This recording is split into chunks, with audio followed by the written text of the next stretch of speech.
Hi guys, welcome back to Morant's Rants. Plenty of good information, a little bit of motivation, a whole lot of truth, no financial advice. This is Connecting the Dots Part 22.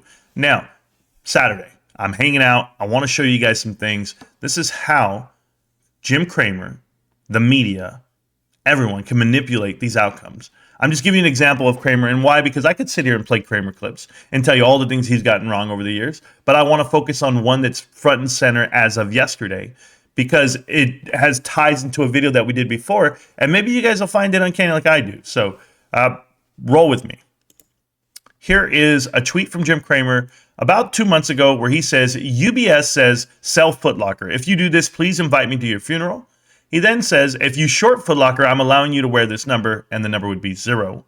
Now, JD gets it. McShippins here says, marching orders have been given. You know what to do. Yes, marching orders have been given. You know what to do. That means the inverse Cramer crowd. If you guys don't know, there's an ETF out there called Inverse Cramer. They literally do whatever Cramer announces, they do the complete opposite, right? And only because everything he puts out in front of you, I feel, is private equity driven in a way. It's really crazy. And he also told me to sell GameStop, by the way. And so I did the complete opposite and I bought it. But if you look right here, Amber's now going to put out there, and she says, attention all stock market enthusiasts. Jim Cramer just announced that he is bullish on Foot Locker. You know what to do. Yes, we do. Now, as of yesterday, Jim Cramer, Foot Locker could report good results. They could. But now this individual here, he wants to ask this question. Why has Jim Cramer been recommending his club members to buy Foot Locker? He doesn't understand. Retailers are struggling, especially a retailer like this that is essentially middleman for companies like Nike. Companies are going DTC, and that's direct to consumer. Now, guys, go look at what happened to Foot Locker yesterday. Foot Locker announced that instead of it coming in around 2 to 3% loss, they gave out the guidance moving forward that they're going to lose around 7 to 9% each quarter. Now, if that were the case, and if that is the case, that's why it's falling off. But I told you guys a while back what to pay attention to. You know, I was like following private equity from the beginning, you know, Drexel Burnham Lambert, all the way through to Apollo, through Zell's Jewelers, and how all those individuals are now spread across America in numerous companies. But I want to give you the example here. This is Gina DeRosas, right? And we talked about her being the CEO currently of Signet Jewelers, which bought out Zell's Jewelers. And I told you private equity is coming into play, and I want to show you something. For $410 million. But I couldn't find anything on Gina. I'm like, Gina, what else? You know, it's because her name's not Gina. Her name is Virginia. And I found her at Foot Locker. Now, yes, she still is the CEO of Signet Jewelers. But you don't think she's private equity? I'll play with you guys. And by the way, if you ever want to invest in a Foot Locker, don't. I'm not doing it. That's all I'm going to tell you. Here's Foot Locker, guys. You ready? Hang on to your seat. Foot Locker, this gentleman here, where does he work, or where did he work? Vitamin Shop. February 2016 to December. Didn't get what he wants. Now he's here. Alan Fidman, where did you work? GNC Holdings. I wonder why. Next one. This guy, Mr. Payne. Mr. Payne, where did you work? You were the CEO of Milwaukee Brewers Baseball Club. CEO of Milwaukee Brewers. Who owns Milwaukee Brewers? Anybody remember? Go look at the beginning of this video.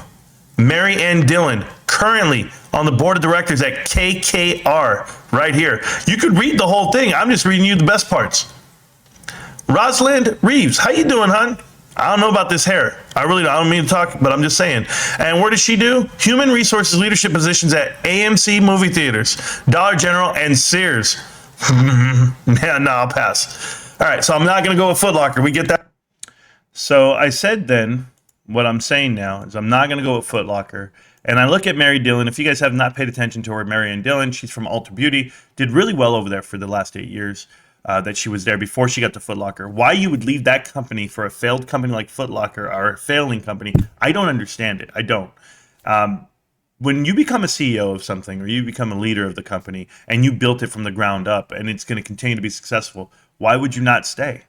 But I know why, because this is private equity driven. If you look at her, she's on the board of directors for KKR. That's the big three, guys. KKR, Apollo, and Blackstone. Those are the big three for private equity. So whenever I see KKR, I run. I do, because I saw what happened with Bill Simon and when he was infiltrated onto the GameStop board and how Ryan Cohen pushed him out.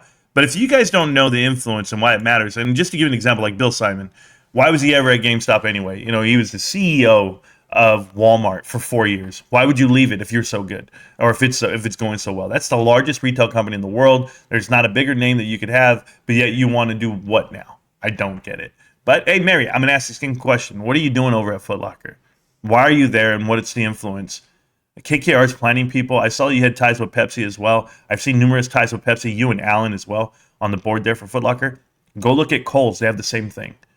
It's going to work out the same way, guys. I've called out all these companies for a reason, because when I saw Kohl's, when I saw Bed Bath & Beyond and what's happening there, when I saw what could possibly happen in the future with numerous other companies like Mullen, like Carvana, there's companies set up to fail. AMC movie theaters the same way. I'm not afraid to say this stuff, because I literally am connecting the dots between private equity, the leverage buyout itself, and then going public again. There's money to be made there. So when companies do file for bankruptcy and someone else comes in, sweeps in and buys it, and the debt is gone, right? The debt goes away. The original shareholders get zero value. Right now, Bed Bath & Beyond is going to find that out. The BBBYQ community, they're asked out. They're not going to make any money whatsoever.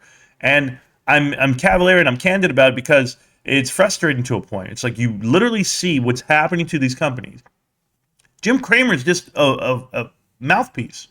He's exactly what they want him to be. So he'll go out there and he'll try to control and calm the crowd, say, don't short this stock, don't do this, and try to strike some fear into people. But that's the true FUD master over there.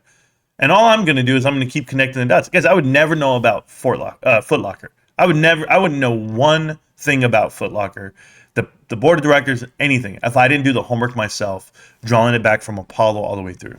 Go watch Connecting the Dots Part 17 if you guys want. It's a great one. But for me personally, Part 22 right here, catch up, guys. Jim Cramer is going to push stuff out to you, and I suggest you go do the homework on the board of directors, the origins of it, what could happen, what will happen, and then you see what happens to the stock, right? It just happened. I guess it's all coincidence, guys. That's what it is. I apologize. I stand corrected. Let me enjoy my weekend. Let me get back to doing what I was doing before. Appreciate you guys. We're undefeated because we just got another one. Once again, I would never know about it if I didn't do the homework myself. And I suggest you guys do your own DD. It really works out that way. GameStop. Can't stop, won't stop. GameStop. You can't stop them, guys. KKR was in GameStop. They got pushed out. And that was Bill Simon. That was the guy I was talking about. Mary Dillon is KKR. And she's in Foot Locker. And she's not pushed out. She's embedded. Peace.